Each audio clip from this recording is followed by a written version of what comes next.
Uh-oh. It's time for the Early Bird Special. Bringing you the best stories from the world of sports and sports entertainment. Now, here are your hosts, Sparky and Burdick. Well, good morning, Bakersfield and surrounding communities and everybody watching online on YouTube. This is the Early Bird Special. I am Chris Burdick. That is Sparky.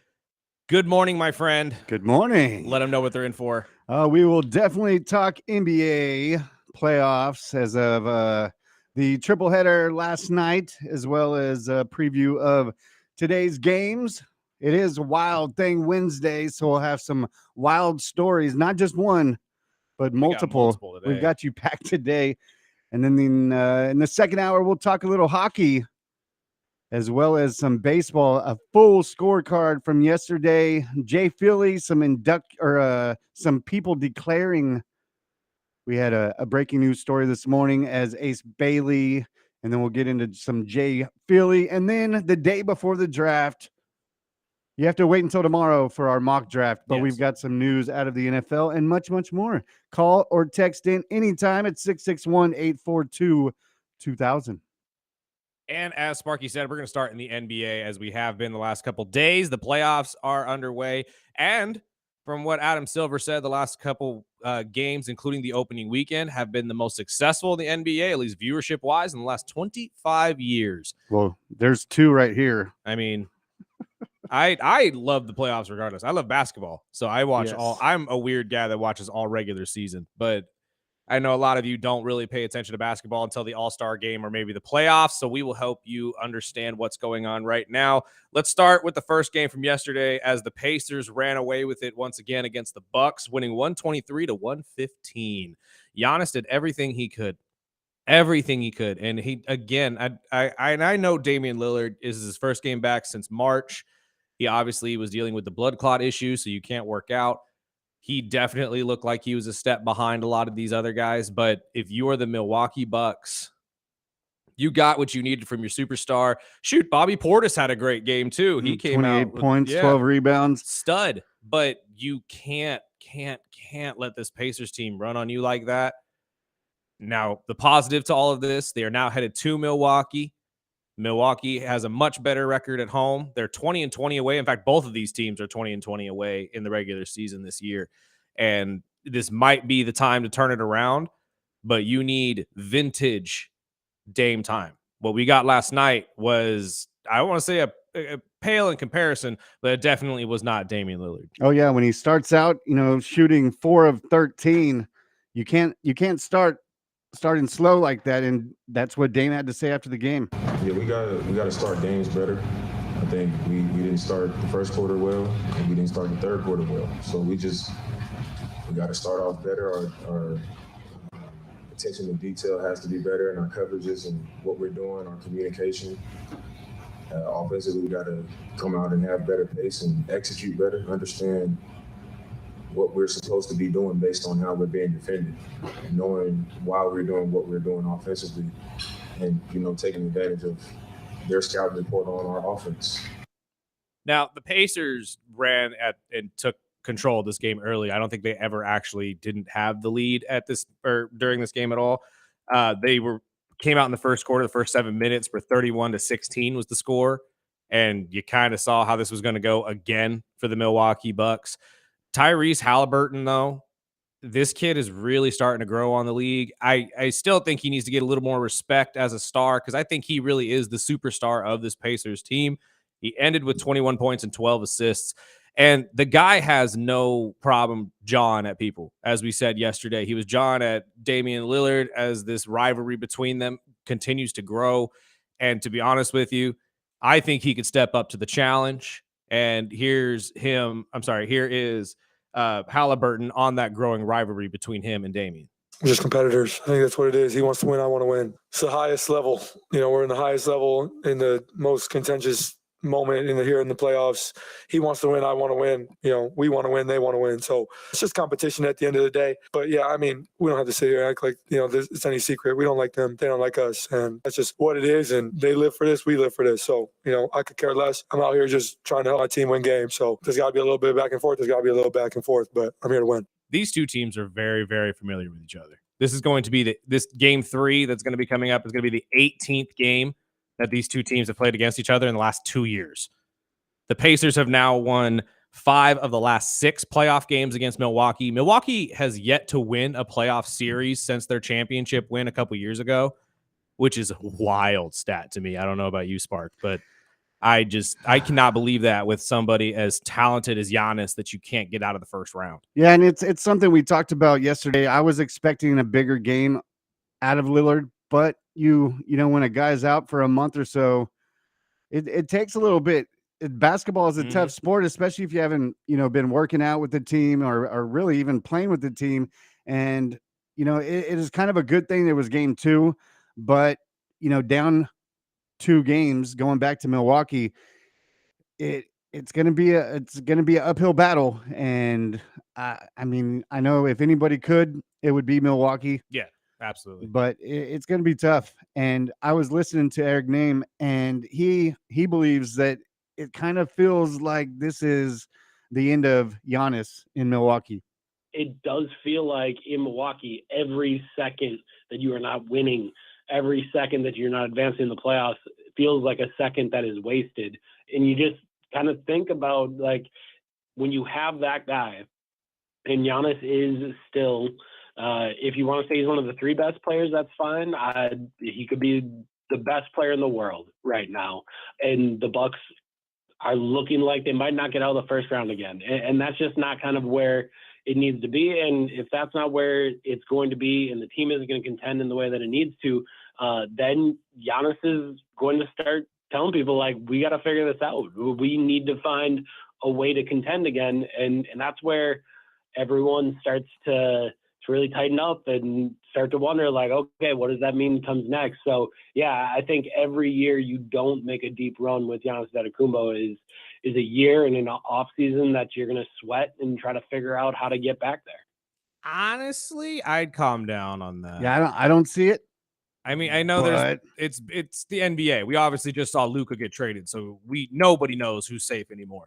But honestly, I think Giannis likes it in Milwaukee. And also, let's pump the brakes a little bit.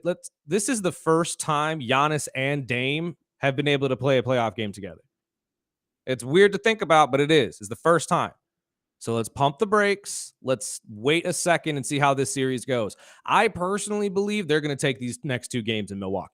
You think we're going to look at game 5 2-2? Yeah, absolutely. Because Pacers are not the same team away from their home. Not to say that they're not a great team away. Like you said, what, 22? They're 20 500. They're 500 away. This is easily winnable. Both of these teams match up very well together, which is actually the question I was going to ask you before we got on this topic. But is this silently becoming one of the NBA's better rivalries? Oh, the Pacers and the Bucks. Oh, yeah. And especially with Lillard, because he's a chippy type player. That's why I've always liked him. Even when he was in Portland, he was chippy. And I think it was a great team. It's a great matchup with him and Giannis. Plus, Halliburton is a chippy guy. I'm not a big fan of the Pacers, but watching in the last couple months, I mean, they're a tough team. And I think, like, I'm gonna repeat what I said yesterday. I think losing game 2, if they lose 1 in Milwaukee, it's over. Oh yeah, no. If they go down 3-1 or 3-0, they're not coming back in this series. Even if it's 3-1 after this, I think it's done. Because honestly, it's going to be very difficult to beat Indianapolis in the playoffs at home. It really is. But Milwaukee is built to do so. Like I said, Giannis ended the game with 34 points and 18 rebounds, not to mention 7 assists. He did everything he could. And I get the growing sentiment that can get frustrating for your star, that you're not progressing. You won a championship and then made the ultimate regression, really. Like, you haven't won a series since you've won your championship. I get that there are mounting frustrations in that. I just feel like this team probably will find a way to turn this around. I hope so, because this is a good series, a good matchup, and I would hate to see it, just burn out again. But the Pacers, one little thing is they were perfect at the free throw line. And that's something that a lot of reporters you don't see. If you didn't watch that game, that was, those stupid fouls towards the end of the third quarter, into the fourth quarter, which was really changing everything. But we'll see. Game 3 is in Milwaukee on Mhm. Friday, and it's a desperate win for Milwaukee for sure. And again, they lost by 8, but this game got as close in the fourth quarter as 2. So when a team puts up 40 in the first quarter. Right. And the Pacers do the small things very, very well, especially at home. So let's see how this series turns around in Milwaukee. I suspect Milwaukee will have much better fare at home. And I think we're going to get Dame time back into traditional Dame time as soon as he gets on the court, maybe 1 game more, maybe 2.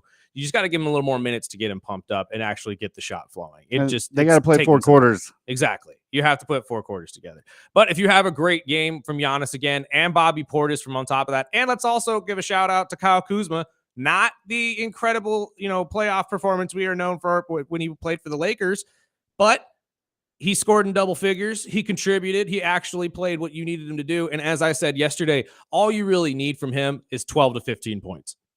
Give me 12 to 15 points and maybe a half a dozen rebounds. That's what you need out of him. That's all we need from you. Core players you did your job. So at this point, you got to give Kyle Kuzma his flowers. He stepped up and actually did his job. So if you were the Milwaukee Bucks, or at least a fan of the Milwaukee Bucks, pump the brakes. Don't worry so much. Are you in trouble? Sure. But let's see how you guys fare after game 4. I'm not really worried about game 3. I suspect Milwaukee will come out and actually win that one. But real quick, let's take a break and pay some bills. On the other side, we'll talk about the other 2 games that happened yesterday, because we had plenty of great playoff basketball to talk about, Sparky. I mean, even the Grizzlies somewhat showed up. Somewhat doesn't pay the bills, though. No, still lost by a combined 70 points in the last 2 games. Whew. But this time you didn't lose by 50. No. So that's progression, in my opinion. You cut it in half. Exactly. But we'll talk about that on the other side of the break. You're listening to the Early Bird Special right here on 101.1 FM, 1230 AM, ESPN Bakersfield. And we are also video streaming live on YouTube at the Early Bird Special. We'll be right back.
Wake up.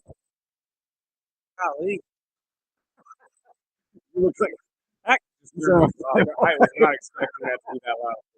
that's right. Wow. Good morning.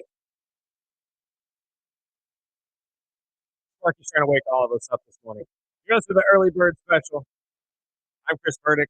I play in the loud music with Sparky. Metallica. Love that. Love that. I just, again, was not expecting it to blast in my ears like that. I do love the talk for any reason. So let's jump Especially over. before 8 in the morning. Yeah, absolutely.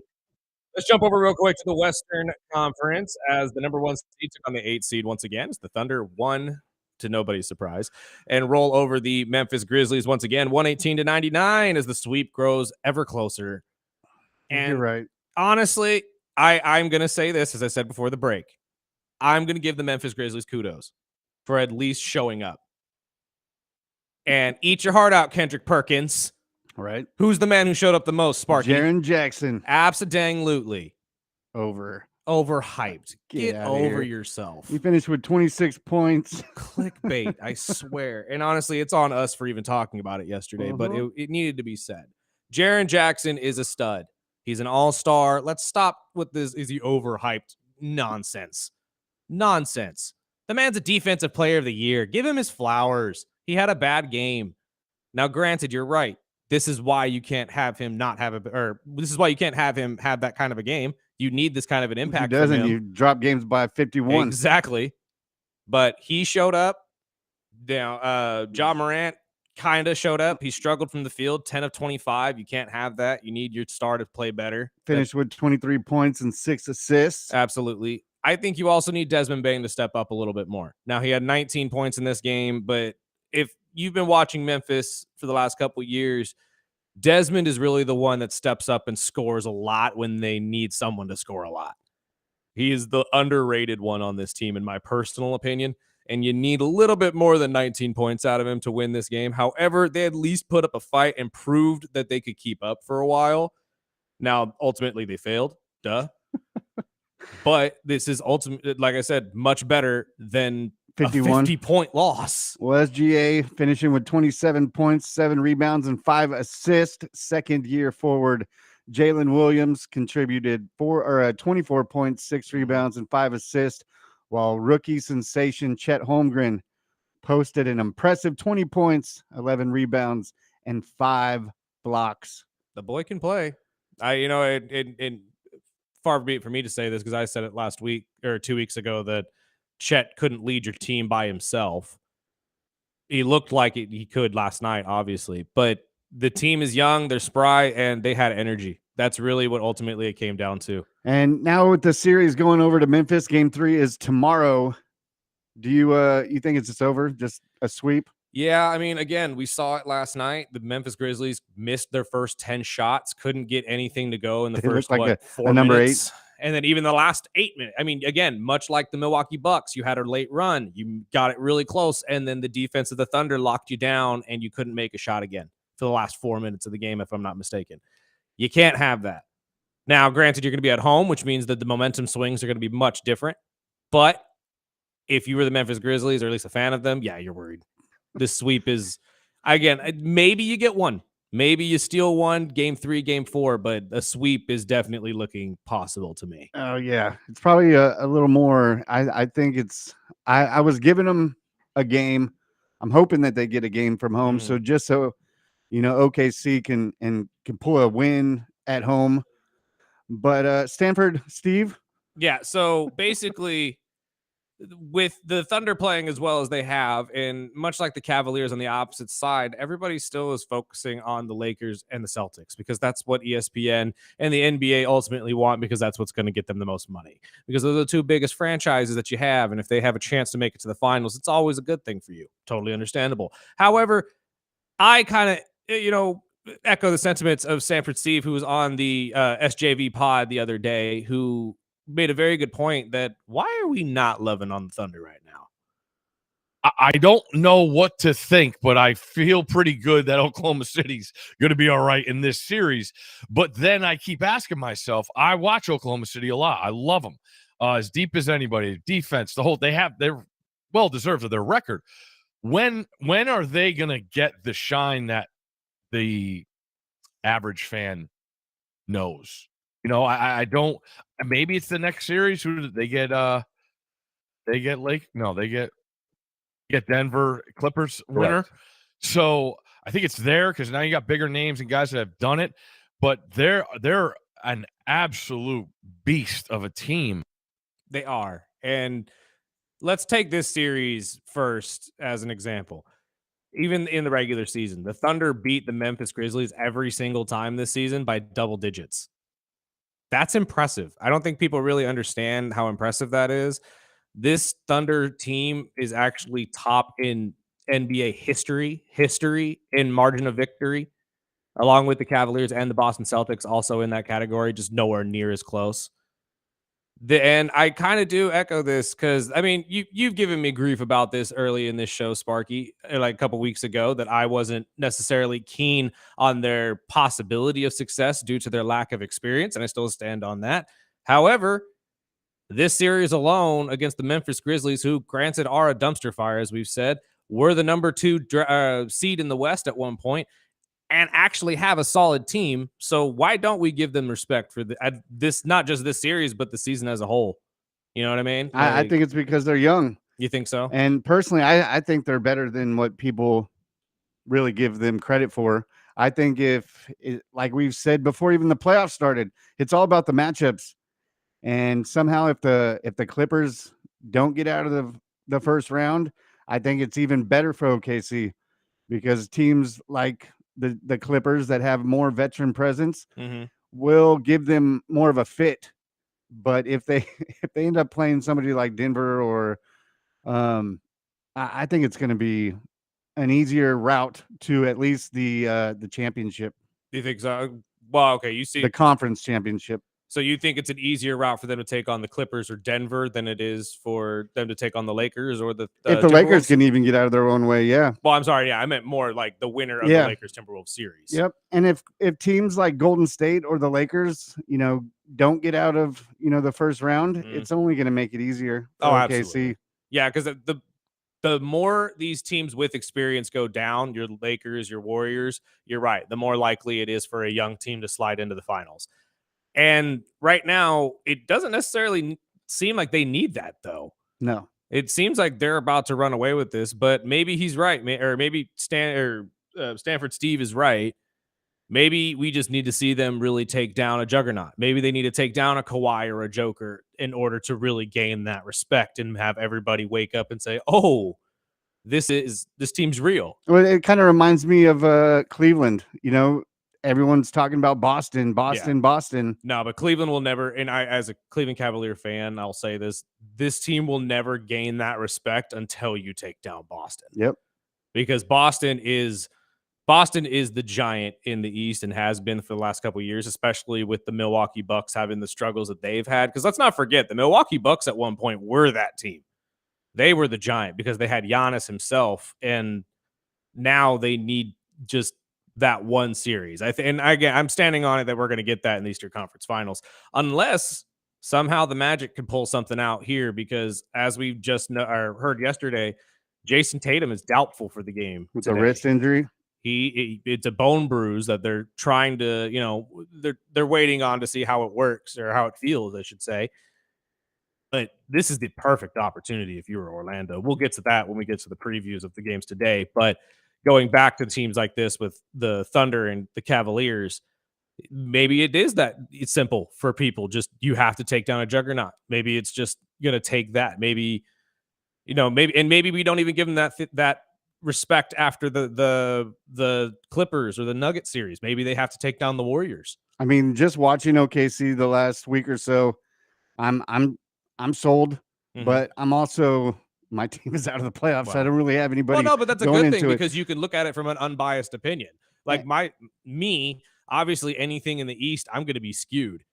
Like, don't say it like it, I'll be honest about that. I'm a home of the Cavaliers. That is my team. I will ride and die with the Cavaliers. But I try to look at it as unbiased as humanly possible. I'm just lucky that this year the Cleveland Cavaliers are the number 1 seed, and I get to sit here and say we're better than all of you, except for the Thunder. I They're just the hope only they teams we sweep. can say we can't that they're not better. I would love to see the Cavs and the Thunder. Cavs and Thunder would be really interesting, but I really want to see Cavs and Lakers. Of course. I want to see the Cleveland Cavaliers rip a championship away from LeBron. Not necessarily because I hate LeBron, but man, would that be poetic. It would be a great story for Cleveland. That would be fantastic. And honestly, a well-deserved championship that they have been brewing for quite some time with this team. But we will see what we will see in terms of if, like you said, if the Lakers can even get out of the series. However, since we're already talking about them, let's just transition into that game before we go to break here, Sport. I mean, they showed up to play. As we said yesterday, the big thing with the Lakers was going to be what team were you going to see, especially in the first quarter? And we saw the team that everybody had confidence in coming into this playoff series, in my opinion. They made the necessary changes and end up winning this game against the Timberwolves 94-85. When I turned it on, they were up 22. They were. And I was at like, one point, they were up by 22 points. Now, much like the rest of these games, the Timberwolves made a very good run late, just couldn't make it work. And really the big problem for the Timberwolves was foul trouble. Naz Reid and DiVincenzo had 3 or 4 fouls in the second quarter. Like, you can't have that. Those are 2 of your mainstays off the bench. And when you can't get in rhythm like that with 2 of your bigger guys that are support guys, it's going to make the rest of the team falter in certain areas. And I don't know how much of this game you got to watch, Sparky, but the Lakers went right at Rudy Gobert every single play. I mean, Chuck was even saying, this is boring basketball. I don't care. No, I enjoyed it. When I turned it on, they were up 22. And then I saw the 9-0 run, and I was like, okay, let's watch this. And after Coach made the timeout, which was a perfect timeout, that's when Luka started turning it on, and I was like, okay. And then it got back to 20 real quick. Luka had, I think, 16 points in the first quarter. He ended with 31 in the entire game. Like, how much more do you need to see to know this guy is going to be your meal ticket to get to the championship? And LeBron finished with 21 points, 11 rebounds, and 7 assists. And was active as heck on the defensive side of the ball. We talked about that in yesterday's show when we were previewing that game. We knew we were going to get a pissed off LeBron. Yep. And that's what they're going to need. Yep. And and don't get me wrong, the Timberwolves had their guys come out. Anthony Edwards still put up 25. He just shot kind of iffy. You had Julius Randle really led the team with 27, and he had to hear all the boos, man. These Laker fans are so, like, y'all don't like Julius anymore. I get it. Don't get me wrong. He used to play for you, and he left, and now he's been bouncing around. But this guy, like, I don't recall him ever doing anything majorly bad to the franchise, but the fan base does not like him anymore at all. And Reeves put up, 15, 16 points? Yeah, but again, this is the scary part about this, is that if you're a Laker fan, you can't exactly ride on this game being happy because, one, the foul trouble was prevalent. The refs were really, they decided to put all the fouls into this game because if you really have been watching the rest of the playoffs, they're letting them play. They've been letting everything go. Especially the Knicks series. Yeah. Apparently, they didn't want to do that here. Apparently, with the Laker game, they said, no, we're going to call everything like it's a regular season. And that's the LeBron. I mean, I don't know if I'm going to go that far because it wasn't on LeBron. No. Like, the fouls weren't on LeBron. No. But there's improvements that they need to make before game 3, like you'd said. And absolutely, this is what LeBron had to say after the game. We could do a better job on the offensive end, but we're going to continue to get better, continue to watch the film, see ways we can, kind of break down the defense and continue to get good looks. I thought we had some great looks tonight. I know a lot of my shots in the fourth quarter were great looks that just didn't go. And if we can continue to, get great looks like that, I think we believe in our percentages. So we got to continue to work the habits. Again, it's a great showing that the Lakers are making the necessary changes to make something work.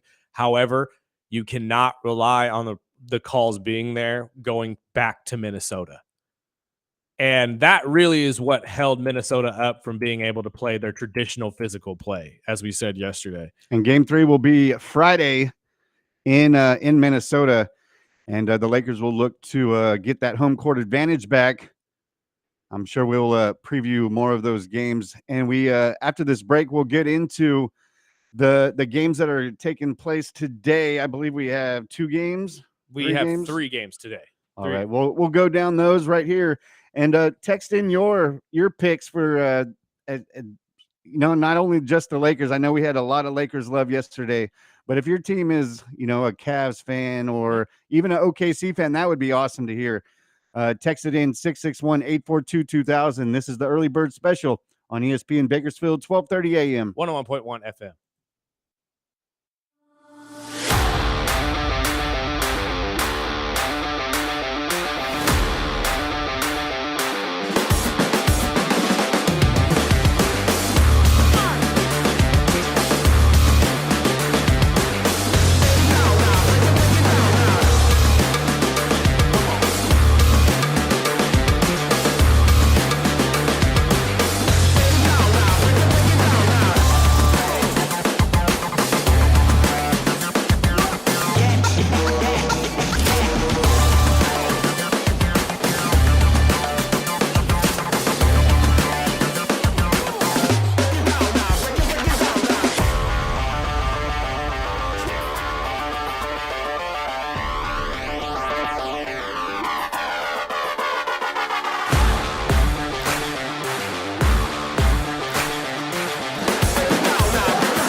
Welcome back. It's the early bird special. I'm Chris Burdick. That's Sparky. We got 3 games going on tonight, Sparky, for the NBA playoffs. Before we go away from the Lakers, we had a text that said, I'm still going with Lakers at 6. Okay. I mean, again, that's a choice. We will see. We will see. I don't think you're going to get that, though. Minnesota is a completely different animal.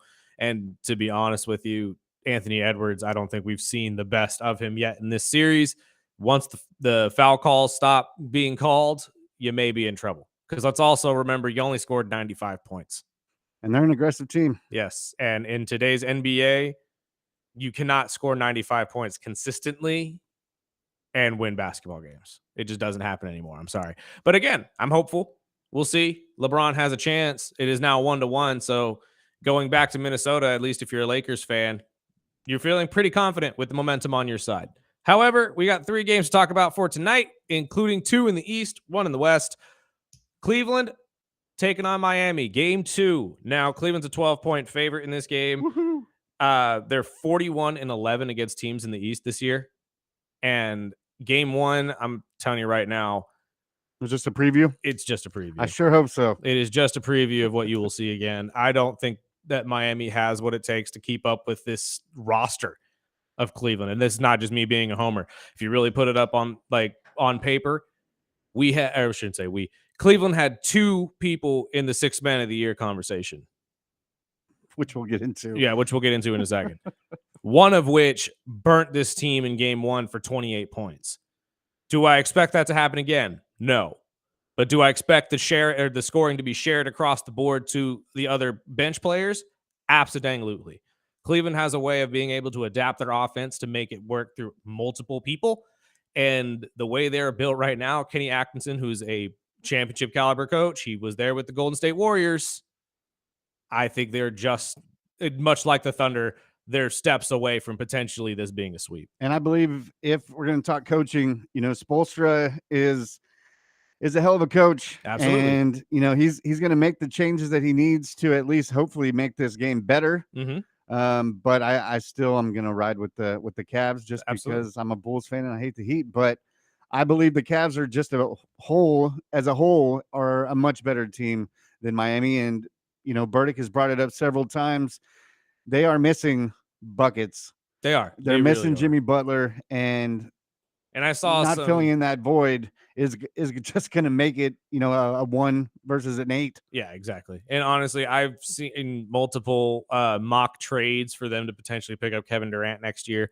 You're going to have to give up not as much as you would think, but you're still going to have to give up a lot, at least in draft capital. So maybe they go that route. Somebody's going to be trading for Kevin. Like, as much as we keep saying we don't. I've read more and more into it because you brought up the Bulls as one of the teams that could be in the mix. And the more I've read is the more that the Suns aren't going to do anything until they get, the new coaching system in there and see what they want to do. But it's on the wall. Is this going to be an Aaron Rodgers, Aaron Glenn situation? Pretty much. It's on the wall. Call him to come or to get fired on his day off. I just don't want to see him with the Warriors. Again, I don't think he's going to be with the Warriors. I highly doubt that'll happen. It's been in the rumor mill, and there's a lot of teams that could use a player like Durant. Yeah, absolutely. But I just don't want him. I just don't want to see that, and I sure the hell don't want to see him in Miami. No, well, Miami is more likely, I think, than the Warriors. Warriors is a long shot. I don't think he goes back to Golden State just because of how it ended. You still got Draymond Green there too. I'm not 100% sure if those two can mesh as teammates again. And now with the trade with Butler, I just don't see it either. Yeah, but exactly. I just don't want to see it. Well, again, I don't think anybody wants to see it. And let's not forget, all of these guys are growing to potentially their retirements. The retirement They're tour, all the trying Cena to tour. get 1 or 2, rings left before they retire, which is all fun and games until you figure out, how much that's going to impact other teams. So, but if the Warriors get knocked out in the round 1, they're going to be looking for some answers. Right. So I don't think that's going to happen, though. We'll see later today, because that is one of the games that we're going to run down right now. And actually, we could just start with it since we already brought it up, because game 2 is tonight. This will be the last game you'll see tonight. There's one in between that we'll get to in a second. But the Warriors and the Rockets, the Warriors do believe that they have figured out the Rockets if they can clean up their mistakes. I believe that they're right. I think that this young Rockets team, although talented and have a great coach, again, as I said, this is just because I've lived through it. Like the Cleveland Cavaliers the last 4 years, they have been brewing to this point to get to the number 1 seed. This is not something that just happened. This team has been young. They have been, seeking experience and getting it in the playoffs when needed. But usually these young teams get bounced early, either in the first or second round, by teams that are much more experienced and can figure stuff out a lot quicker on the court. Biggest concern for the Rockets, in my opinion, though, you have to get your star Jalen Green to work. You have to get him to score. You cannot allow him to have a single-digit scoring effort again. He struggled in game 1. Bad. and you need his 20 to maybe 25 points in order to lead your team past a high octane, high offense of Steph Curry and Jimmy Buckets in the playoffs, who we all know is for real. It is for real. And I think if Houston has any chance, tonight's the game. I think agree. if they go down 0-2 at home, they've already lost one in Houston, but if they lose another one, Golden State's just going to go home and beat them in 4, and it's over. Well, I don't know about 4, but they definitely I just don't see Houston, especially with Butler getting hot at the right time. And I think the matchups, how Golden State has played since the trade deadline, really. But I mean, we saw it after, Butler had a couple slow games towards the end of the season. I think with Curry and Butler and, the rest of the crew over there in Golden State, Houston is in a big game right now. And I think it'll be a closer game. I'm hoping, just as a fan. But if Golden State comes out hot and, takes 2 from Houston, it's going to be a uphill battle, and I don't see them getting out of that one. Well, don't forget that this game was close in game 1. They only won by 10, and I say only because it was really late game play that got it stretched out to 10. It was closer than that throughout, which is why I'm saying, much like the Lakers, not sure how much you could take that first win for granted because you only scored 95 points. These teams can get up to 110, 120, 130 real quick. So it really just, you need more efficient offense if you're the Thunder. I'm sorry, if you are the Rockets, and if you're the Warriors, you really need to lean on this number 1 defense that you've had since acquiring Jimmy Butler, because that really, to me, is what's going to get you far in the playoffs. Is if you guys can continue to play defensively the way they have been, I don't see a lot of teams being able to keep up with them offensively because you already have Steph Curry on the team. And like we said, playoff Jimmy is playoff Jimmy. He's going to play, and he's going to get you the points that you need to win these games. And going back over to the East, this one is a interesting one now with Tatum out or pretty much doubtful with the wrist injury. I don't see. Let's not say he's out yet, but we'll keep an eye on that. But Boston at home against Orlando, they're up a game. You think Orlando? Okay. With or without Tatum? Let's remember what we saw in game 1. Tatum, Brown, most of the stars on the Boston team struggled because the Magic were able to keep them in check defensively. There was only one guy you needed to lock down. That was White. He had 30 points. If you can figure that part out, if you're the Orlando Magic, this is the opportune game for you to win. Just like the Rockets, you are looking at a team who's potentially banged up. It's if Jason plays, this is a little bit of a different take. But if Jason is out for game 2, Paolo, Franz, all of you have to come out absolutely just swinging, because this is the opportunity to gain all of that momentum back from game 1. And honestly, game 1 was winnable for them if they just had a couple more things go their way down the stretch, rather. So in my personal opinion, this is one of those games. If you're a Celtics fan, you might be a little concerned because you need Jason Tatum on the court in order to play. Granted, he didn't score a lot, but he was the highest rebounder numbers-wise in all of last weekend. And that's impactful. These are the games I like to bet on because they have the Celtics favored right now at 10.5. I wish we had 10.5. It was 12.5 last night. It's at 10.5 right now. Ooh. Yeah, see, so Vegas already knows with Jason going out, this could be swinging the opposite direction. Now, again, 10.5 is still a lot. Yes. That's a lot to give up. And they only won last game by what, 10? Something of that nature? With Tatum. Yeah, with Tatum on the court. So I like the Magic's chances tonight. I'm just saying. It's really hard to bet because, I mean, the Magic are 31-21 against Eastern Conference this year. So it's a real mix and match. But like a lot of these young teams, I've been waiting for the Magic to really step up into that frame because they really are that good. If they can just get one step further every single year, they could be contending here in the next 2 or 3 years, especially with Paolo scoring 30 points in the playoffs. Well, one story I wanted to bounce off you before we take our break for our Wild Thing Wednesday segment.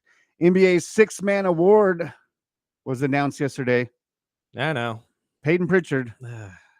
Again, I had my favorite, me being a homer, obviously. you look at the statistics, Pritchard had better stats in certain areas, but I mean, Yes, he was averaging 14.3 points. Yeah, but I mean, Malik Beasley averaged more points than him. Ty Jerome Which had was a second higher place. field goal percentage and 3-point percentage than him, and free throw percentage at that point, all in less minutes.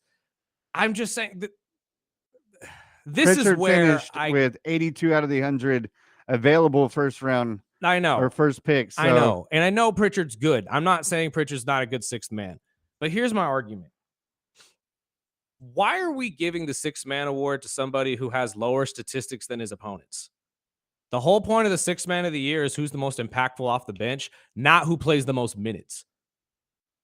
We did not give Manu Ginobili the sixth man of the year because he played 32 minutes for the San Antonio Spurs. And in fact, people wanted him not to get the award because he played more minutes than the starter. And Pritchard's kind of in the same situation. He averages 28 minutes a game. Now, granted, Ty Jerome is only 20 and Beasley's about 27. But if we're going to go off statistics, it should have went to Malik Beasley, who came in second. He averaged more points than you. He had just about the same field goal and 3-point percentage as you. And he did it in technically less minutes with a worse team. And it was even close with the voting. No. Not even close. That's ridiculous. This is why I'm not 100% sure how these go. If this is all based on writers and their choices, I highly disagree. But then again, I'm not in these rooms. I don't know exactly what they're thinking or why they give these awards to who they're looking for. Yeah. Personally, I think it should have gone to either Malik Beasley or Ty Jerome. Both of them had statistically better seasons.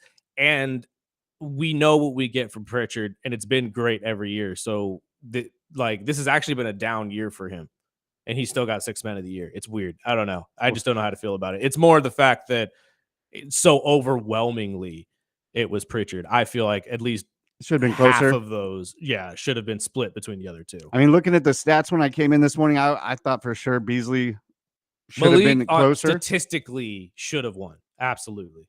But it is Wild Thing Wednesday, so we got some wild stories. If you have some Wild Thing stories, send them over 661-842-2000. It's the early bird special right here on ESPN Bakersfield, 1230 a.m. 101.1 FM.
is caught.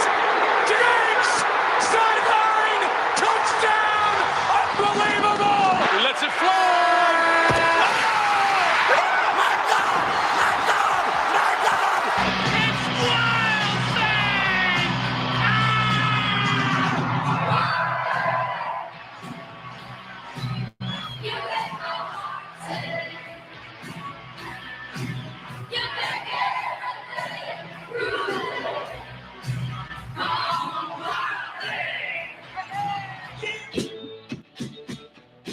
That's right. It is Wild Thing Wednesday right here on the Early Bird Special. We got a handful of them for you guys this week. Sparky, I'm going to let you start because both of mine actually come from the world of hockey, so I should go back to back. But what's going on in your world? Well, there's a couple Wild Thing stories that I could have talked about, but I'm going to steer away from a couple of those. And you'd think I'd stay away from this one, but it was too good to not even bring up. The league announced, the NBA announced yesterday that they will be punishing Anthony Edwards. The 23-year-old all-star directed an inappropriate language towards a Laker fan, as well as an obscene gesture. The incident went down with less than 5 minutes left in the third quarter of the Wolves' Game 1 win over the Lakers.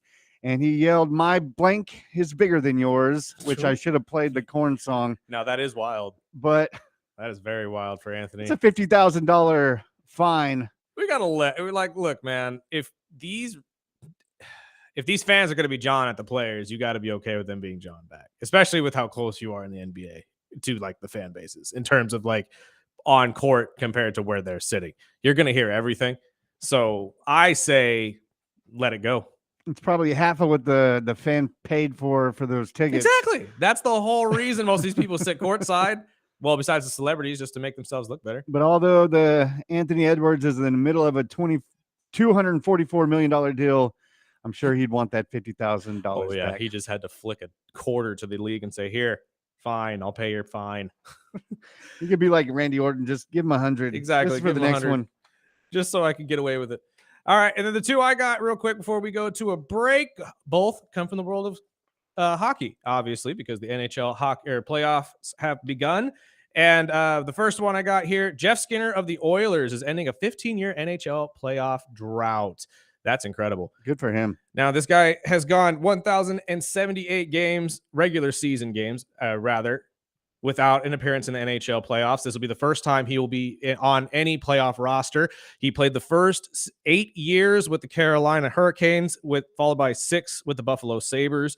The guy has scored 30 goals in a year 6 times and was picked up by the Oilers this year to kind of fill in as Draisaitl's, I don't want to say understudy, but at least the guy who plays with him the most. So he has really filled that hole well and came into his first game, had an assist, didn't get a goal scored, but it's really cool to see somebody break a 15-year streak. And then we have another story coming out of this. Now, this guy didn't play yet, but he is potentially coming back for the Colorado Avalanche. Gabriel Landeskog, the captain of the team back in 2022, has been cleared and medically cleared to play after 1,030 days of not being able to play hockey. This man has had surgery after surgery to help repair a injured knee that was, I believe it was actually injured by a teammate in a accident during the game in which he played on throughout that entire championship playoff run for the Colorado Avalanche. Last time we saw this guy literally was him hoisting the trophy over his head headed towards his team. He has not been able to hit the ice since. So it is really cool to see, at least in the upcoming games. He did not play on Monday, but we're hoping to see him at least make an appearance here coming up pretty soon. So I know they're playing the Stars. Yes. That should be a good game. We'll get into more hockey right after this break. And if you have any Wild Thing Wednesday stories, we'll be here until 9. So text them in 661-842-2000. We had a Monopoly story last week, was actually pretty wild. So anything can go at this point. And I've got a crazy story that we'll get to in the next hour. Jeff Fisher is back in the news. Oh, Lord. And not only for football, but not the regular football. It's more of the arena football. Oh, I thought you said, are we having a Ted Lasso moment? Is he going to coach some soccer? Some soccer. No, it's football. You're going to go motivate the guys over there? Oh, man, that'd be great. He's looking for some sponsors because he wants to expand this team, and you're going to shake your head like I am right now on video. Oh, Lord. on who he thinks is going to help him Oh, pretty Lord. much double that league in size. But we are the early bird special. Keep it tuned in. We'll got the second hour coming up. We'll talk baseball. And, of course, it's a day away from the NFL draft. We'll talk this and much more right here on the Early Bird Special, ESPN Bakersfield, 12:30 a.m. 101.1 FM.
Welcome back. It's the Early Bird Special, Hour 2. Spark, we have been unfortunately neglecting the NHL playoffs lately because we've had so much to talk about. However, they are in full swing. And as I said, as I just mentioned before the break, there have been a handful of stories coming out of the NHL that has been silently brewing as one of America's leading sports organizations, in my opinion. But my friend, why don't you let them know what happened last night in the world of the NHL? Well, before the hockey games, I do have to show out some love for the boy, the University of South Carolina. It is back. Wade Jefferson, a 21-year-old student at the University of South Carolina, said he was inspired by the success of the original Ice Bucket Challenge while trying to come up with an event for the Mental Health Awareness Club he founded on campus. And a lot of local high school kids are doing this Ice Bucket Challenge, and I wanted to show up some love as my son. I helped him out, did the Ice Bucket Challenge. Him and a few of his friends at school are doing it, and I thought he was gonna wuss out, and I was proud of him. He did it in stride, and good for you, little man. And I've seen 20 of his friends do it as well, so it's pretty cool to see that. I that is awesome to see, and anytime that anybody is donating to charity, I am all for it. However, let's not forget what this is about, and it's not just a video. Yeah, it's about mental health. Yes. Understand what you're doing.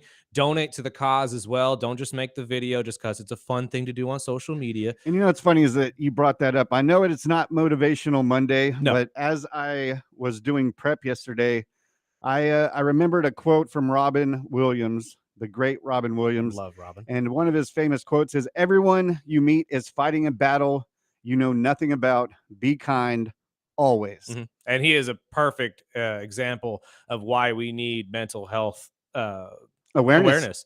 He was somebody that literally just went out of his way to make everybody laugh because he himself felt very sad inside. So with these types of things going around, everybody now knows that you need to be there for everyone and just have some compassion. Me and Kimball were talking about that off air the other day.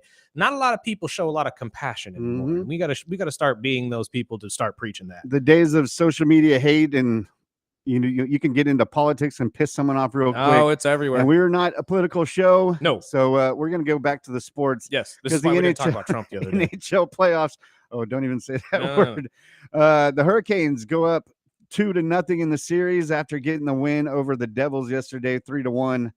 The Maple Leafs go up to 2-0 on the Senators with a big 3-2 win. The Florida Panthers get the win in game 1 of the series against the Lightning, 6-2. And the Wild even up the series with the Golden Knights from Vegas with a 5-2 win last night. And today's schedule is we're going to go back to the Avalanche. Game 3 with the Stars and Avalanche. Series is tied up 1-1. Game 2 between the Canadiens and the Capitals. Washington up is 1-0. And the Kings, the LA Kings, will try to go up 2-0 tonight versus the Oilers. Oh, I'm sure my family will be glued to the TV at that Kings game because they are massive Kings fans. But I am actually happy to see the Dallas Stars pull off a win after losing quite a few games coming into the playoffs. Thought that was going to end up being a sweep, to be honest with you. But it's always fun to keep up with the NHL. Again, I am not super devout into the NHL, so there's not a lot I can speak on this. We are going to get a couple people in here that are much more educated in the game of hockey than us to actually talk about this further. But for just all of you hockey fans out there, let us know who you guys follow. You guys Kings fans, Ducks fans. I know a lot of California lovers out here, so let us know who you guys enjoy watching and who you guys think are going to win the Stanley this year. I'm just pushing for Ovi, but just because what he's put together this year, it would he's just not be going cool. anywhere. And no, he's he not said going he's anywhere. staying another year, which means we're going to get upwards of 900 goals from Ovi in his career. He said his reach is 1,000. That would be incredible. Just to bury that Gretzky record, dude. That's going to take a couple more years if you can pull that off. But I mean, if there's anybody that could do it, Ovi could do it. Obviously, he's the greatest scorer in NHL history, so nobody can doubt the man anymore. No one scored more goals than Ovechkin. So, but let's jump over real quick to the MLB as well, since we have been neglecting them. 15 games yesterday. Hoy, 15. But I mean, again, Dodger fans. Let's start with them. Did they play? Yes, they did. Okay. And I posted the video yesterday on our Instagram. Quick plug, the Early Bird Special Official on Instagram. But the Dodger fans circled Wrigley, and they had the big video of they were walking in circles around it, and then they choked. The Cubs get 17 hits on the Dodgers and get the 11-10 win in 10 innings. It was a good game. I didn't say you choked. He said you choked. I just did. want people to say I that. did. I said it. I just want everybody to understand that it's not. I'm not going to say it's not just me. If you're going to do a Dodger takeover, you got to take. You got to win. show up. You got to win. You got to show up. But honestly, they showed up though. They had 10 runs, lost the game 10-11. Give up 17 hits. And let's not forget that Chicago's nobody to slouch on this year. They're leading the NL Central. So realistically, it was a good game, and this just echoes the sentiments that I've said the last couple weeks when it comes to the Dodgers. All I've heard is complaints about how you guys can't shut the door on guys. You can't finish it. You don't like your closers aren't the guy. You got a pitcher coming back. And it's funny is at the beginning of the season, a buddy of mine had tickets to the Sunday night baseball game with the Cubs and Dodgers. And everyone I talked to before the season started was like, oh, that's a crap game. That's a crap game. It's the Cubs.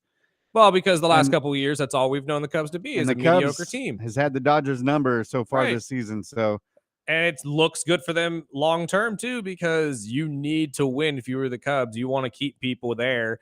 And honestly, they still are a pretty premium place for free agents to sign. So if you can get some success here the next couple of years, I know everybody would love to bring a second championship to the Cubbies, but it looks good for them taking down the Dodgers. I'm going to say this again, though. You need a closer. Why not have Shohei as your closer? Why? The last I heard Nobody's is explained that to me. they're expecting he's holding off. Roberts is holding off until the playoffs. Again, that's so dumb. That is so dumb. I'm sorry. And Roberts as well. I shouldn't be judging him because obviously he is a World Series champion, but he makes some weird decisions. And I don't think I'm the only one that thinks that. I think a lot of Dodger fans think that too. And although I know he loves to believe in his guys and put everything behind him, I mean, look at him start Clayton Kershaw every year in the playoffs. But you got to learn from your mistakes at some point here, bud. And if you got Shohei available and your closers ain't doing it, put him in the hole. Put him as a closer. I promise you that is going to be the best dang closer in the league.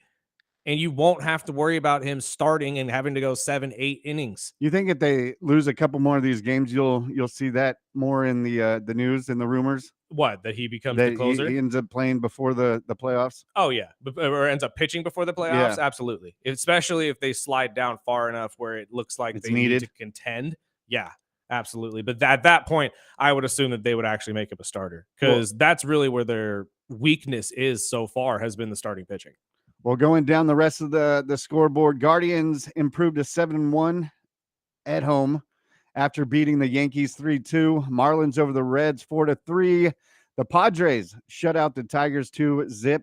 Nationals spanked the Orioles 7-0. The Red Sox beat the Mariners 8-3. Mets get their 17th win of the season against the Phillies 5-1. Cardinals over the poor Braves 10-4. Twins over the White Sox 4-2.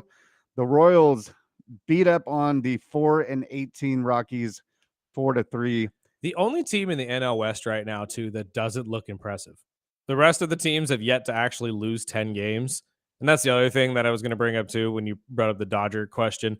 They really aren't worried right now because they're second in the division, one game behind, and they have 500 games left. Yeah, exactly. So it's really not that much of a pressing issue, but it is pretty impressive of the entire NL West, or I shouldn't say the entire NL West. Everybody except Colorado looks like they're at least going to be a playoff contender. The poor Rockies. I don't know. I don't know what's up with the Rockies organization, but they just can't put anything together. I think it was my buddy Shauna. She went out to Colorado and brought me back a Kiss shirt with the Rockies. Like, you know, when Kiss toured their farewell tour. Right. They hit baseball stadiums. So, of course, they had like the Cena shirts where everywhere they played, they had the Kiss guys with the team and the logo. And sometimes I'll wear that on the weekends. And I don't watch baseball, not as much as a lot of the fans that I talk to. And I get crap every time I wear it. You know, they're crap. I'm like, I don't care about the Rockies full. But the Astros over the Blue Jays. Pirates beat the Angels 9-3.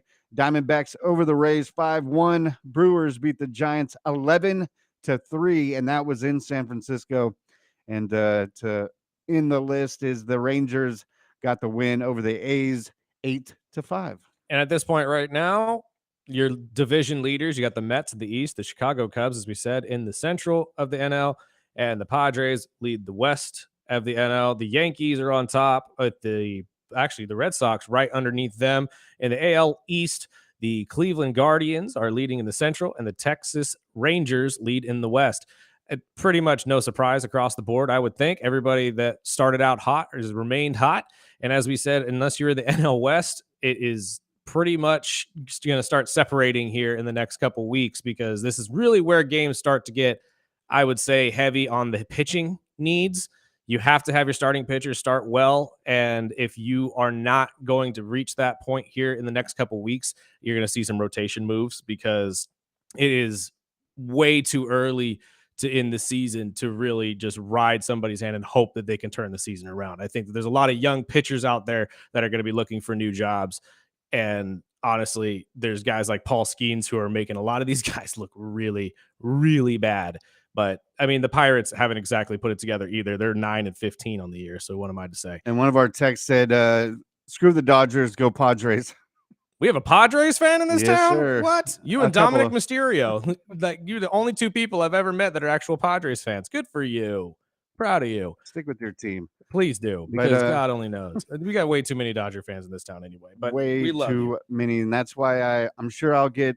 It's okay. We love you. It's all right. I do. We love I you got all. nothing against the Dodgers. Absolutely not. I'm just not a fan. No, but again, when you're not a fan of the Dodgers, you are an enemy of the Dodgers and their fan Exactly. base. So let's take a break real quick and pay some bills, my friend. We got plenty more to talk about on the other side. The NFL draft is a couple days away. Or actually, no, it's a day away. I forget. It's Wednesday today. Tomorrow. It's tomorrow. And you'll be able to hear it right here on ESPN Bakersfield. Absolutely. Starting at 4:00, correct? So we will give you all of the latest on that going forward before tomorrow's big day. You're listening to the Early Bird Special right here on 101.1 FM, 1230 AM, ESPN Bakersfield. And don't forget, we're also video streaming live on YouTube at the Early Bird Special. We'll be right back.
Dodger fans are texting me already. As they were. You're not with us. You're against us. You knew this going in. This is what I'm saying. At least they're texting you this time. Half of them wanted to send it to me. Send us a verdict. Find me on social media. Go ahead. At BURD1517. I'll add you. I still love you, Kelly. It's all right. Real quick, though, before we exit the world of baseball and move into the world of football, if you're an A's fan, rejoice. your number 4 prospect is on the way. He should be activated today, actually, as Nick Kurtz, the first baseman, will be most likely called up today to the Oakland A's for the first time in his career after just 32 games in the minors. This kid was the 4th overall pick, I believe, in last year's draft. He's the 3rd one to hit from last year's draft to hit the majors already.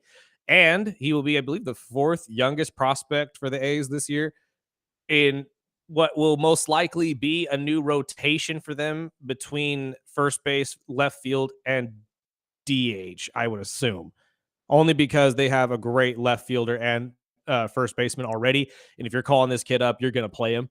He's not getting called up for nothing, just to, sit on the bench. So I would assume you're going to see a good power hitting trio rotation for the Oakland A's going forward. So rejoice. You might actually get some wins this year. Good luck. Hey, man, get on base, as Billy Bean used to say. Do I care how? No. But Rutgers freshman this morning broke the news. Ace Bailey, the prospected number 3 pick, has declared for the 2025 NBA draft. It is wild that the number 2 and 3 pick are both from Rutgers this year. And the 6'10" hit 47 3-pointers in 30 games. And he is expected to be the number 3 pick. And like you had mentioned, is that the Dylan Harper? Dylan Harper, yeah. He's supposed to be either number 1. Well, no, number 2 now that Cooper Flagg has declared as well. So your number 1, 2, and 3 draft picks essentially have declared for the NBA draft now with this one. And miscellaneous news, former NFL kicker and CBS broadcaster Jay Feely has announced his candidacy for the U.S. House of Representatives in Arizona's 5th congressional district for the 2026 midterm election. After a decade in broadcasting and 14 years in the NFL, Feely feels it is time to do some public service. Good for him. I mean, again, if you feel the need that, or if you feel that politics is for you, I think we do need a change in politics, not to get too deep into it. No. But certain athletes have been able to turn around and have pretty successful political careers. Jesse the Body Ventura being one of them, former governor. And honestly, this could just be the next step of another one. I don't know exactly how intelligent Jay Feely is in the world of politics. I know that this entire thing really started when he witnessed but when we all witnessed the attempted assassination of President Trump. And this has driven him to essentially take on something new. I know he said last year that calling games kind of felt empty to him now. So maybe this is just his new calling in life. So I say good for you. I know it doesn't take much. No. But I mean, again, if you have name recognition like he does, obviously in the state of Arizona, you're going to be fine. You played there for a long time. The guy who used to have the seat is going to run for governor, from what I understand. So Good for him as well. He did say his platform focuses on border security and economic issues. Naturally, as those are the two major issues in America today, especially in Arizona.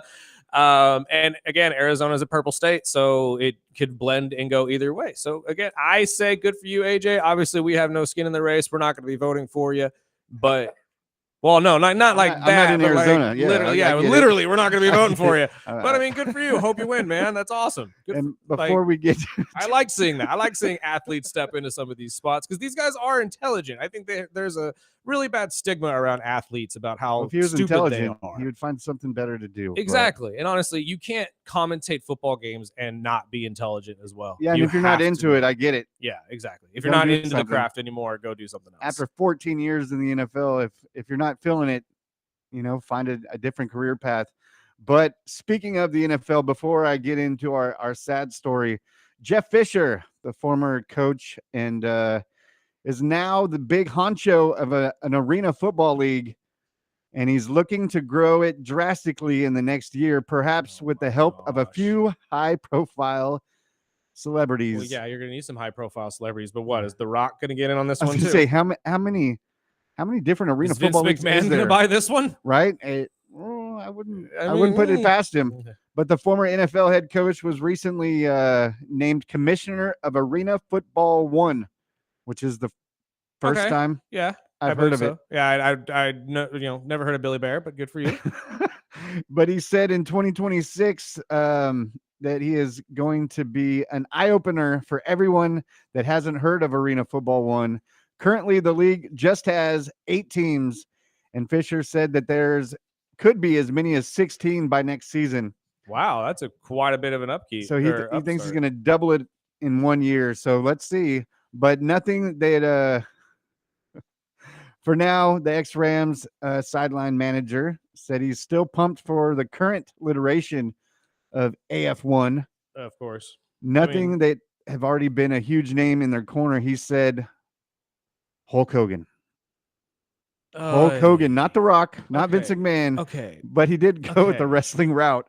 Hulk Hogan is the wrestling legend, and the Real American Beer are the official beer sponsor of this league. And Fisher said he expects the former WWE superstar to make an appearance as a nationally televised game. What you're telling me is that we're getting the two most hated men with mustaches working together at an arena football league. Why does this actually fit? I don't know. This is again, Hulk Hogan has his history of really, really bad looks, especially in the world of racism. There's another one. Dude, this is not gonna work. I'm sorry. Like, I know that you're hopeful of this, but there's probably a reason why he was so gung-ho to join you, because Real American Beer itself isn't doing well. No.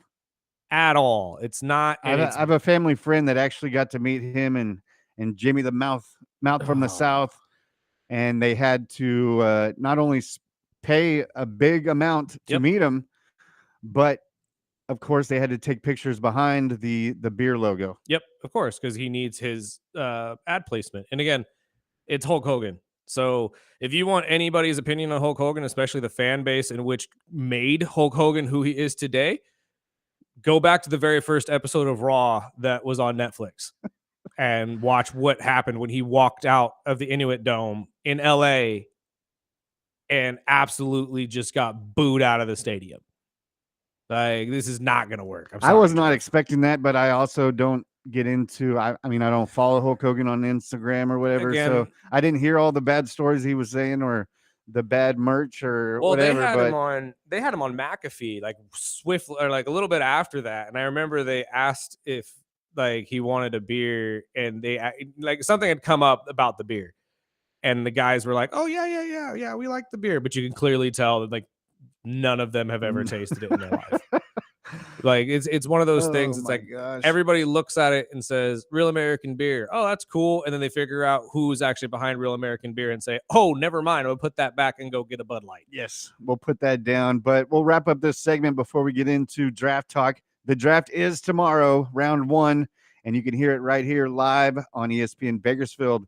But Mike Patrick, who spent 36 years as a play-by-play commentator for ESPN and was the voice of Sunday Night Football for 18 seasons, has passed away at the age of 80. Patrick died of natural causes on Sunday in Virginia.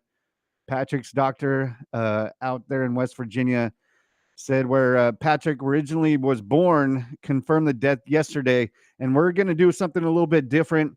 We've got a montage of all his great calls over the years. And this will take us to the break, and we'll just show some love and respect to Mike Patrick, a legend from ESPN. For the first time ever, it's the NFL on ESPN. Good evening, everybody. I'm Mike Patrick, and it's great to have you with us. They got a chance. He lets it fly.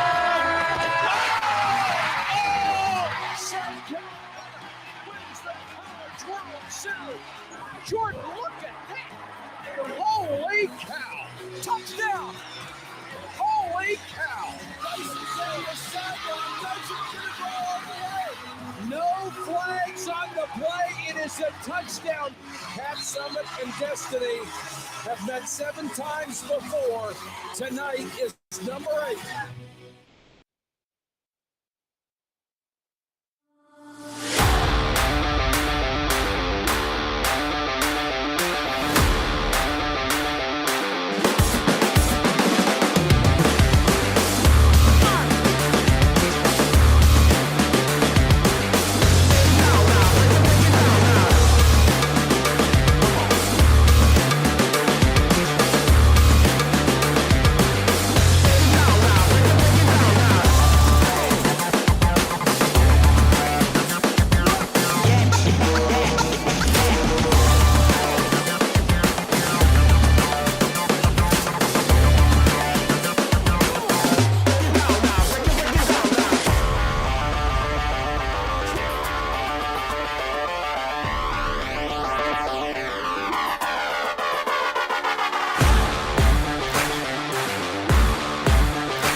the early bird special.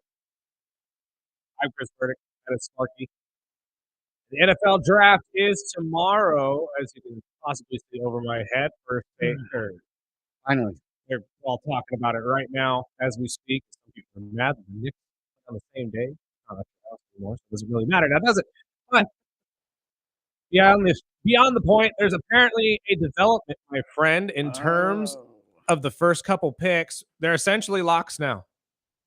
Cam is 100% going number 1 to the Tennessee Titans. They will not be moving out of that spot, and they have pretty much said, without saying it, that's our guy.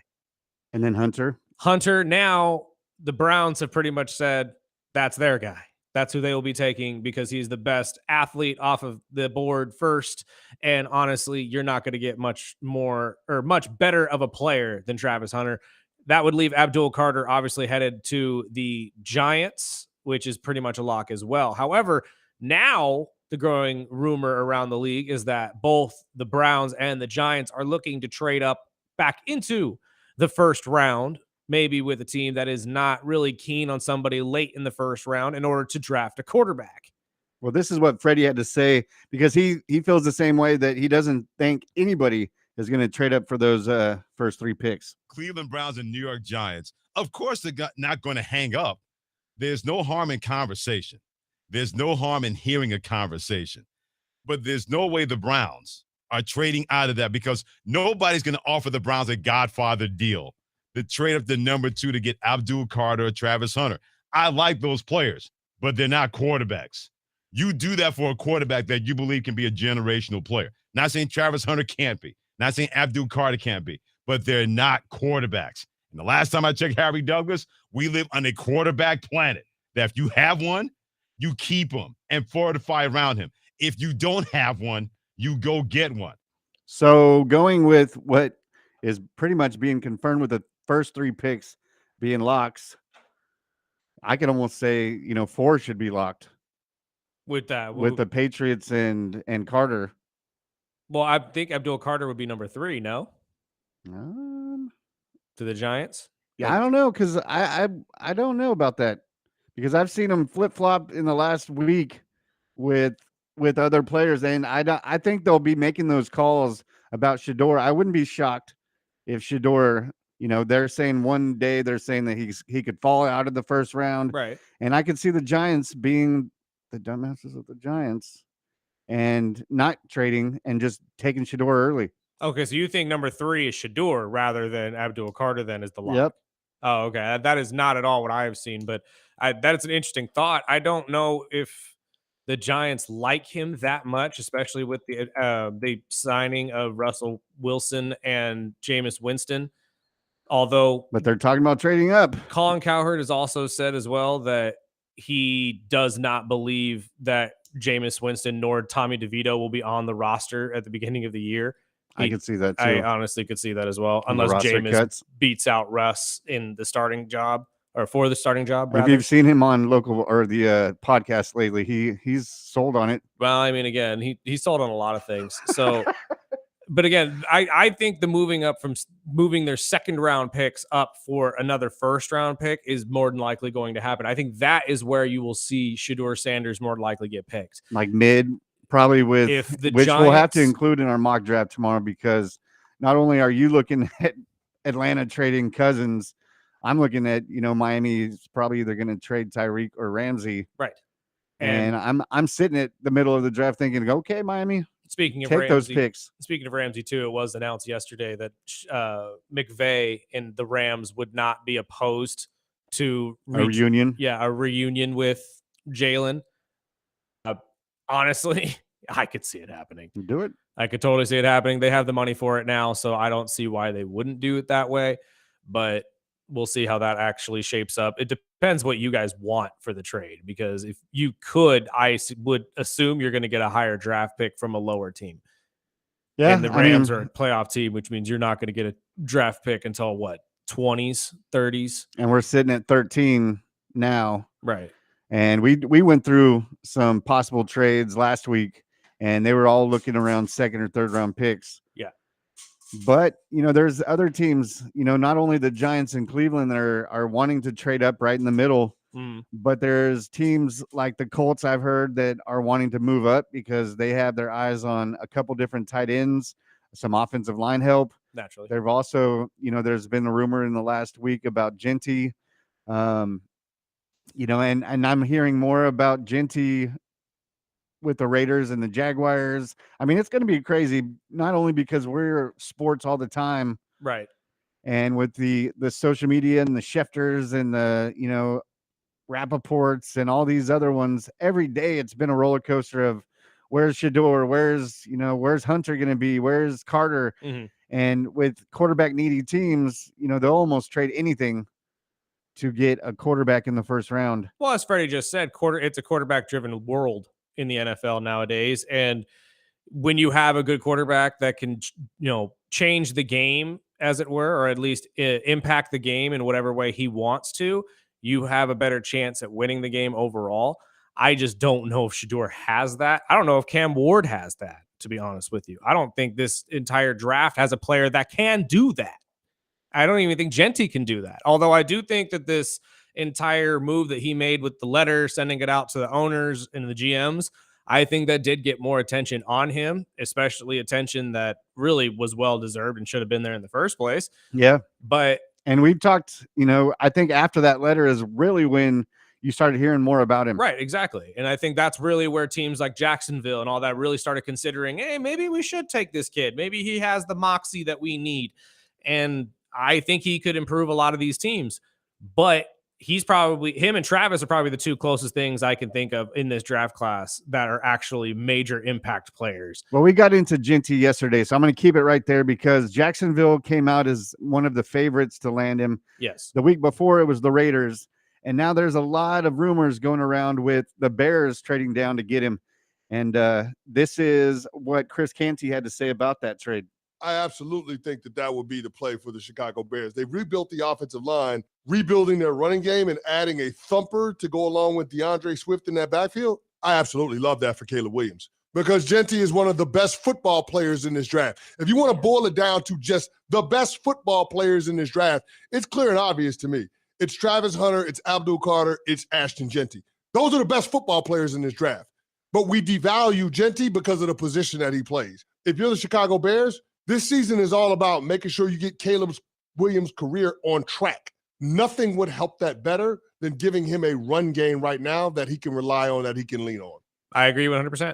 And honestly, we said that pick the other day when we were talking about the Bears potentially moving around and maybe jumping up with the Raiders or something like that to get him.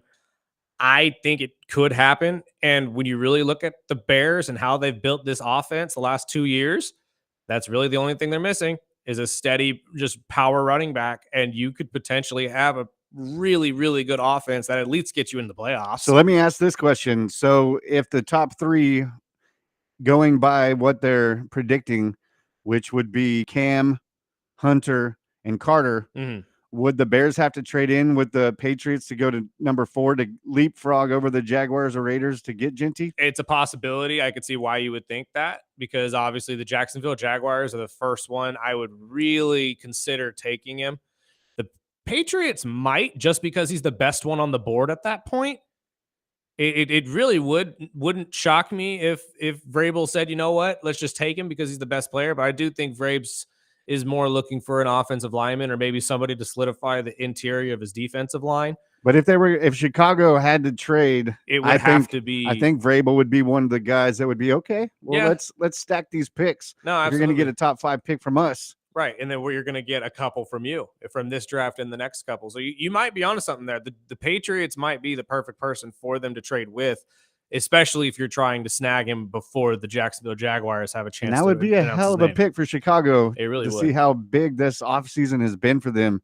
Well, the retooling of the offensive line, you got a brand new head coach who's an offensive-minded guy. You have all of the receivers you had last year. Rome's coming back for a second year, which I personally believe is going to be a better year for him. Mm-hmm.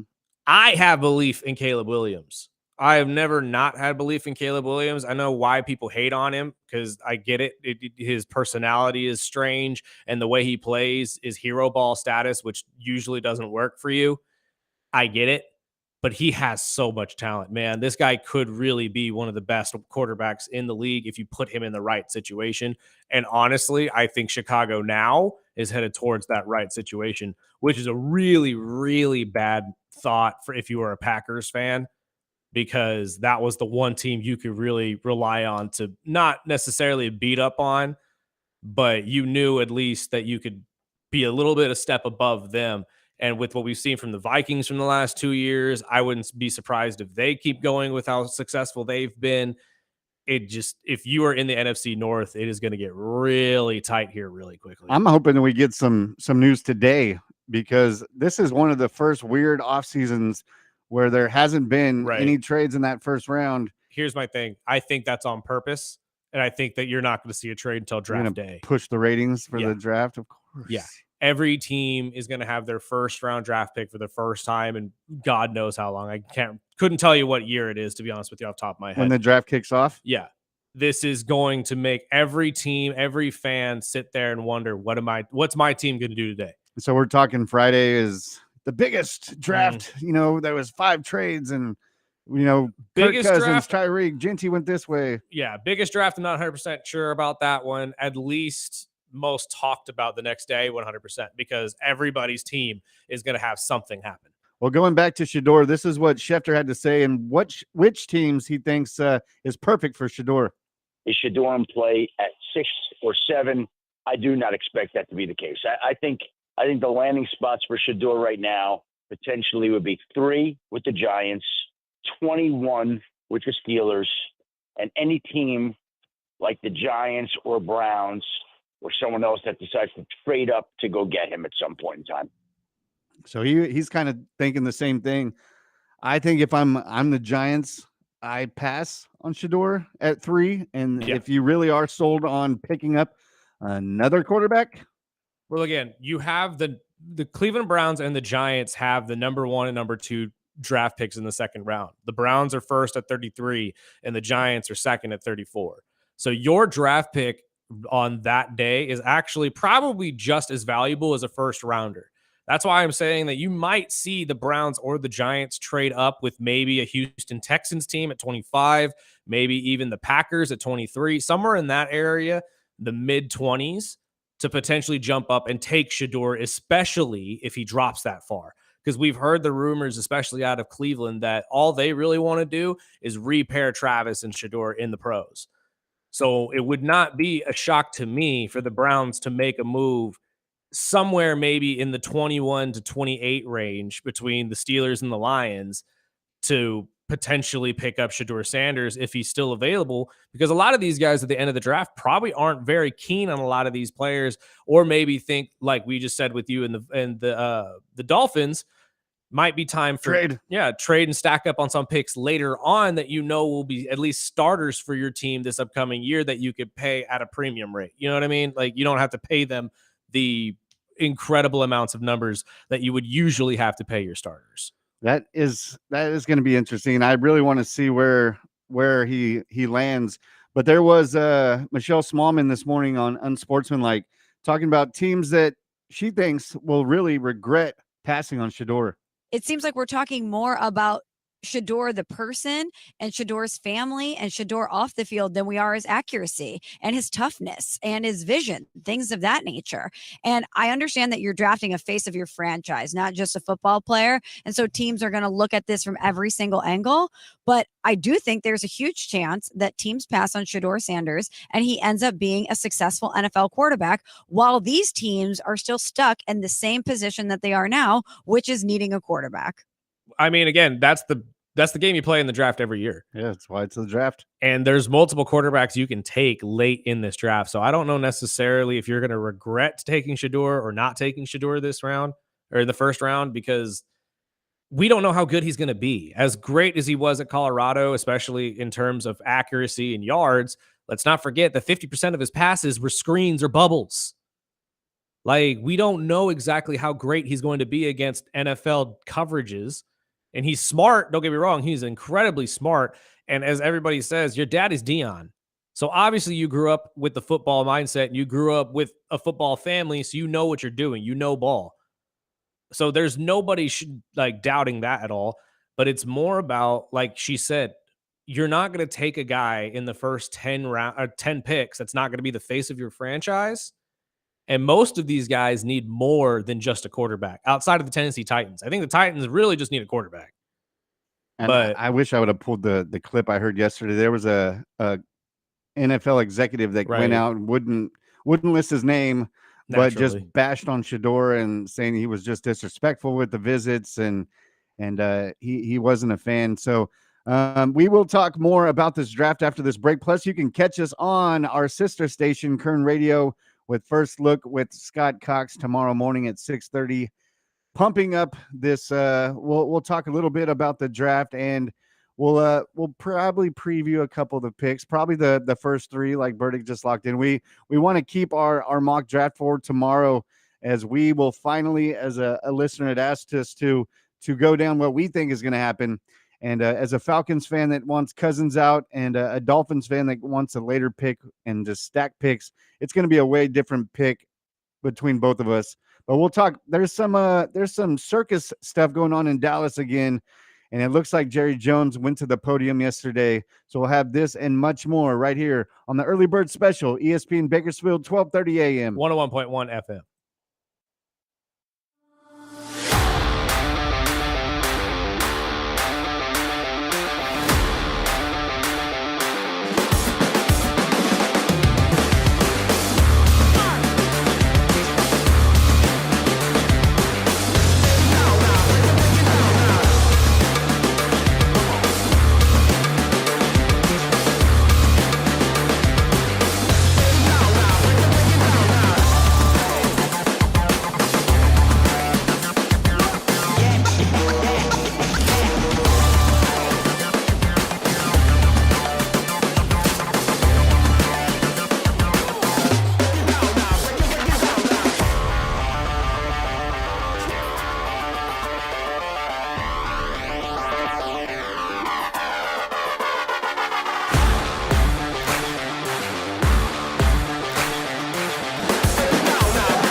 Welcome back. Final segment of Early Bird Special. I'm Chris Burdick, that's Sparky. And real quick, Spark, there's some stories coming out of Dallas as it looks like Jerry Jones is looking to make some moves in the roster, making some substantial trades from what he says coming up here pretty soon. So that's why I personally believe you're going to see some trades going on tomorrow, and we may see a player or two be moved from Dallas. You think? I still think Ramsey. Think Ramsey, you're going to make a move that way? That's what one of the teams, I think that one or the Chargers. But I mean, if Miami is serious about a Tyreek, which they've said they're not doing it unless it's 2 first rounds, I don't see that.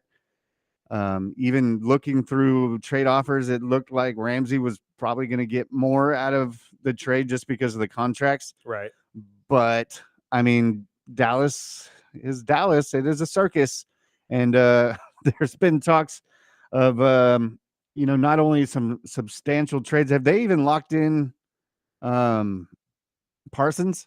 No, they have not locked. Well, I think he has one more year on his contract. I know he's been pissed and he wants his money. Right, as they all do. And I mean, he's going to get a lot more money, I think, than a lot of these other guys do too, especially playing for a team like Dallas for so long as he has. But you'll have to wait to see how that ends. I mean, with substantial trades, though, the last time we really saw them make a blockbuster trade was the one for Amari Cooper years ago. They've made similar trades for guys like Trey Lance, maybe Elam, the cornerback, and stuff like that the last couple years.